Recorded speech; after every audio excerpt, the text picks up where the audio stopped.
Durante a pandemia, os brasileiros passaram a cuidar menos do coração. Essa é a principal revelação do estudo realizado pelo Instituto Brasileiro de Pesquisa e Análise de Dados. E vale lembrar também que os cardíacos estão entre os pacientes que mais sofrem de complicações em casos de Covid-19. E as doenças cardiovasculares também estão entre as principais causas de morte aqui no Brasil. E é sobre a saúde do coração que a gente vai falar agora com o Adriano Milanês, que é cirurgião cardiovascular. Bom dia, doutor. Bom dia, Bruna. Vamos começar falando sobre os amigos e os inimigos do coração?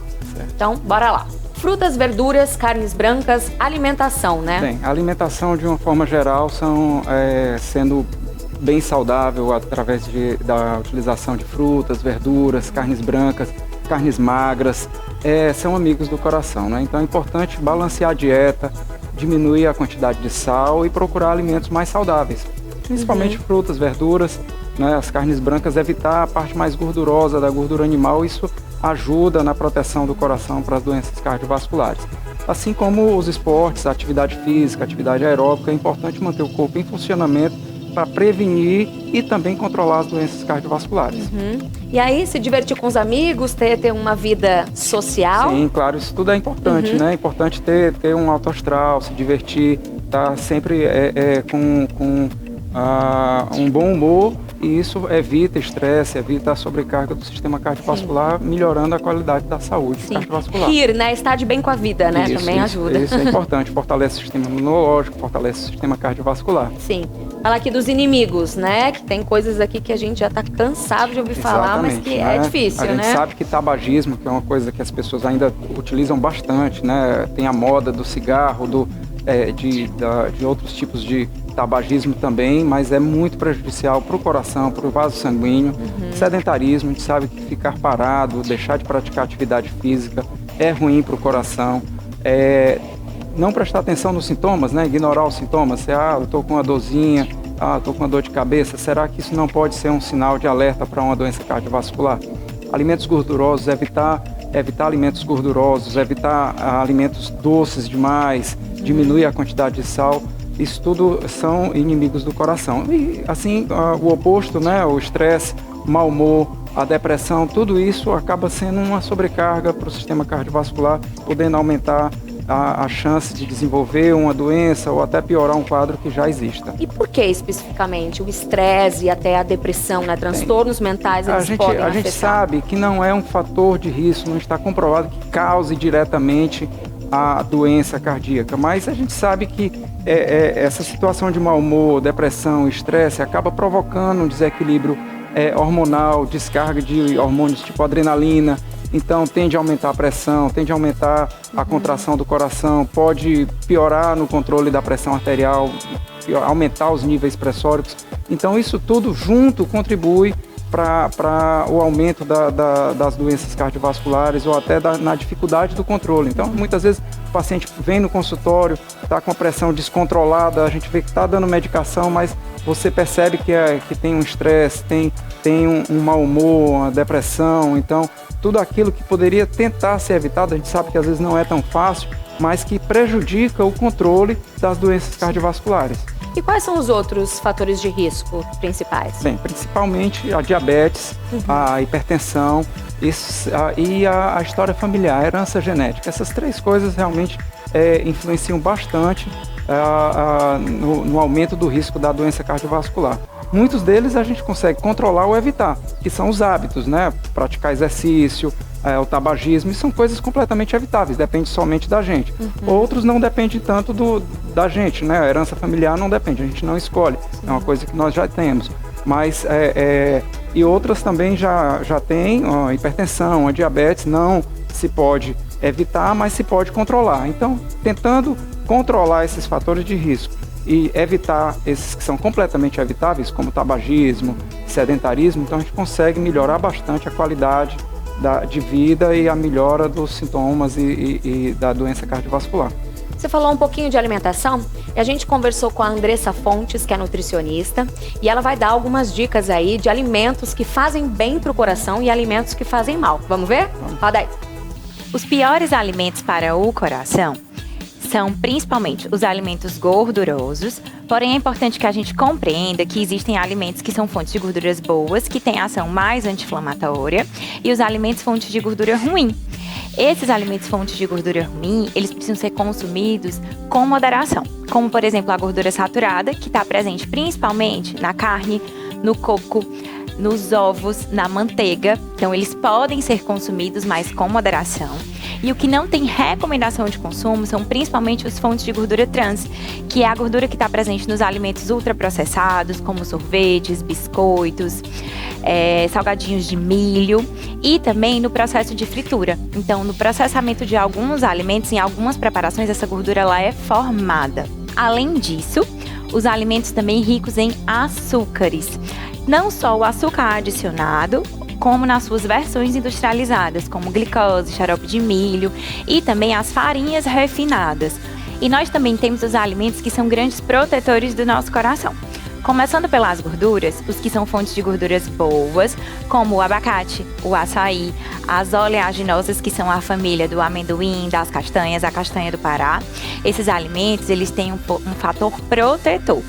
Com relação às carnes, a recomendação é a gente priorizar carnes brancas, como o frango, e principalmente os peixes, por também serem fontes de óleo e de gordura anti-inflamatória que ajuda a proteger o coração. Além desses alimentos, o grupo das frutas e verduras, eles possuem diversas substâncias protetoras. Cada fruta tem componentes específicos que podem proteger o nosso coração. Então, por exemplo, o resveratrol é uma substância que está presente na casca da uva, na semente da uva e também no vinho. Essa substância tem uma ação altamente antioxidante e reduz as chances de risco cardiovascular. Além dela, o cacau também é um grande aliado, mas não é o chocolate doce não, é o chocolate amargo. Ele precisa ter pelo menos 70% de concentração de cacau. O cacau tem substâncias chamadas de polifenóis, que são protetores do coração, têm um efeito antioxidante e eles colocam as doenças para bem longe. Doutor, quais são as principais doenças cardíacas? Bem, as principais doenças cardíacas, as mais comuns, hipertensão, né? As doenças isquêmicas do coração, que provocam infarto, angina, as doenças valvares, também problemas nas válvulas do coração, as doenças cerebrovasculares, AVC, todos esses são doenças do sistema cardiovascular. Se juntarmos todas essas doenças, provavelmente é a principal causa de morte no Brasil e no mundo. Talvez durante a pandemia, no pico da onda, o Covid-19 tenha tido uma mortalidade mais alta do que as doenças cardiovasculares. Pois é, que justamente durante a pandemia os cuidados com o coração deveriam ser redobrados, Exatamente. Mas isso acabou não acontecendo, Mas nem né? sempre foi possível. Muitas pessoas não conseguiram ir aos seus cardiologistas, os hospitais estavam muito sobrecarregados, então não conseguiam fazer uma consulta eletiva, programada. Então, isso tudo acaba podendo desequilibrar alguma doença ou dificultar um paciente que não sabe que tem um diagnóstico, não sabe que tem uma doença, ser detectada precocemente para iniciar o tratamento. Quais são os sinais de alerta que a gente deve ficar aí atento, que o nosso corpo pode demonstrar em relação às doenças cardíacas? Bem, algumas doenças cardíacas podem ser silenciosas, não ter nenhum sintoma, né? Por exemplo, a hipertensão, muitas vezes você pode ter níveis pressóricos muito altos, você medir a pressão, está com níveis altíssimos e o paciente não sentir absolutamente nada, pode ter uma dor de cabeça leve, não é só um mal-estar. Então, algumas vezes as doenças podem ser silenciosas, mas alguns sintomas podem aparecer, uma cefaleia mais forte, ou uma dor no peito, um mal-estar na região torácica. Isso é um sinal de alerta importante. Falta de ar, o cansaço, vai praticar uma atividade física, ou mesmo quem é um pouco mais sedentário não consegue fazer uma atividade física mínima.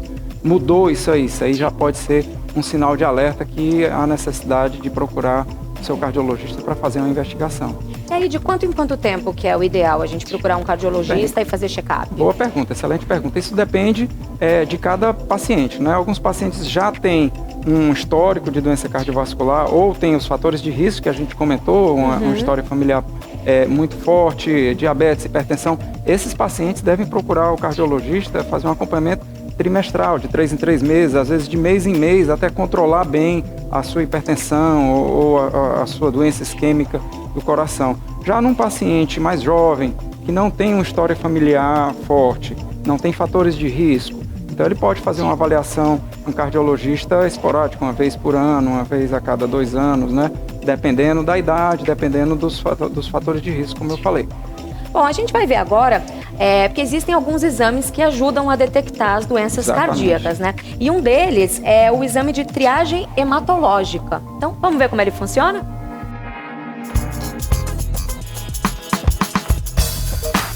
Oi, Cris. Oi, seu Ricardo, tudo bem? Preparado? Preparadíssimo. Antes, eu queria que o senhor contasse um pouquinho dessa sua rotina de cuidados. O senhor costuma se cuidar sempre? Me cuido muito, me cuido bastante. 3 em 3 meses eu estou fazendo exame. Qual a importância que o senhor acha que isso tem? Precaução, né? Que é fundamental para você acompanhar, tá certo, o seu organismo. Então isso para mim é fundamental. Com certeza, prevenir, né? Prevenir. E é a primeira vez que vai fazer a triagem hematológica. Exatamente. A gente vai acompanhar, tá? Tá ok. Vamos lá? Vamos. Vem. Oi, Karina. Olá, Cris, tudo bem? Trouxe aqui, ó, seu Tudo Ricardo. bom, sou Ricardo. Primeira vez para fazer a triagem hematológica. Antes eu queria que você explicasse um pouquinho pra gente, né? A triagem hematológica é um conjunto de testes com avaliações, como é que é isso? Exatamente. Nesse teste, né, nós vamos identificar alguns parâmetros hematológicos, como por exemplo, nós vamos ver saturação de oxigênio, vamos ver a viscosidade sanguínea, né, a pressão arterial, vamos verificar também quantidade de gás carbônico no organismo, vemos o hematócrito, a hemoglobina, que tudo isso são importantes, né, para avaliação. E isso também é super importante nesse período de pandemia, né, que a gente está vivendo. Com certeza, porque, por exemplo, o cliente pode vir fazer o seu exame de Covid e já realizar essa triagem hematológica. Então, ele já sai daqui com todos esses resultados. É completo. Exatamente. Então vamos ver como é que tá o seu Ricardo? Vamos lá. Vamos lá. A gente vai fazer a higienização. Nesse teste, a gente vai esperar ele avaliar pelo menos 1 minuto e meio para que a gente tenha um resultado mais preciso. Pronto, seu Ricardo, aqui nós temos os resultados. Aqui o senhor pode ver o que é que tá bom, o que é que tá mais ou menos e o que tá ruim. Certo? Ele fica com essa coloração. O verdinho, laranja e, se tiver ruim, vermelho. E a gente vê que não tem nenhum vermelho, então tá tudo ok. Como é que foi, seu Ricardo, o exame? Foi ótimo, me surpreendeu. Por quê? Como que num exame só você tem tantos resultados, muito rápido, sem perfuração, sem nada. Perfeito.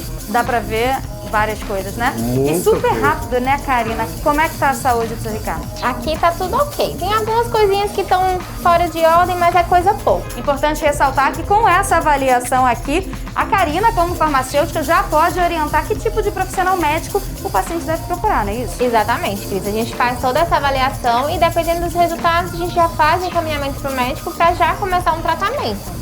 É isso aí, para você fazer também o seu teste, né, a sua avaliação com a triagem hematológica, é só procurar uma Pague Menos mais próxima e se informar. É isso aí, interessante, né? A triagem hematológica pode detectar algumas alterações cardíacas, algumas alterações pós-Covid, né? Através da medição de gases, como é que está a oxigenação no sangue, um exame inicial ali que pode ser feito na farmácia.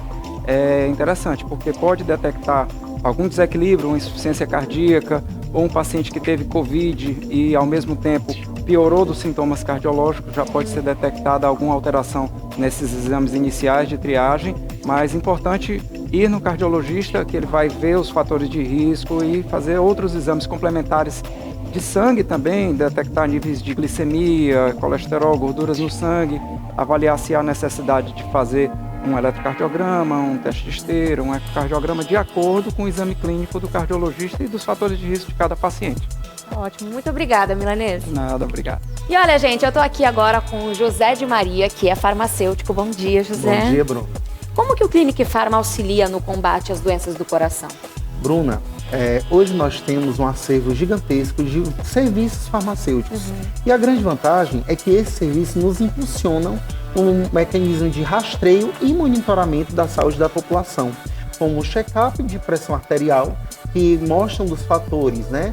Como a pressão pode variar ao longo do dia, assim também como outros serviços, como a questão do tabagismo, a gente monitorar o índice com o qual o cliente ele utiliza cigarros ao dia e mostrando o risco que ele pode ter em desenvolvendo doenças futuras. Além disso, como nós já vimos anteriormente, o serviço inovador que é a triagem hematológica, que ele vai mostrar todo o cuidado cardiorrespiratório dessa população. E o que você sente que são as principais queixas das pessoas em relação às doenças do coração? Olha, Bruna, isso é uma pergunta fundamental. Porque quando a gente pensa em cardio, o cliente muitas vezes ele não sabe dizer exatamente qual é o sintoma que pode estar afetando um risco cardíaco. Mas, como por exemplo, coração acelerado, falta de ar, respiração ofegante, muitas vezes ele apresenta cansaço, e dores nas pernas, as pernas inchadas e retenção de líquido. Então são sintomas muito variáveis que podem estar associados à função cardiovascular. E vocês também fazem um acompanhamento de medicação desses clientes? Sim, isso é um ponto importante que você está trazendo para a gente. Exatamente porque muitas vezes o cliente não toma somente uma medicação. Então ele pode ser hipertenso, diabético e apresentar outras comorbidades. Em decorrência disso, ele acaba utilizando 3 a 4 medicações ao longo do dia. E o grande papel primordial do profissional farmacêutico é exatamente analisar essas tomadas, evitando que ele tenha interação medicamentosa e favorecendo a tomada de forma correta. Assim ele vai ter qualidade de vida e manutenção e adesão farmacoterapêutica. Sim, porque eu imagino que nesses casos específicos de doenças do coração, os remédios eles têm que ser tomados assim, regrados, né? Com o horário certinho. Sem falar que a alimentação. Então, alguns medicamentos não podem ser tomados com sucos ou refrigerantes, tem que ser ingerido com água. Outros precisam estar com um cliente em jejum. Então, são pontos importantes que muitas vezes o cliente não sabe e é onde entra o nosso papel. Muito obrigada, viu, José? Obrigado.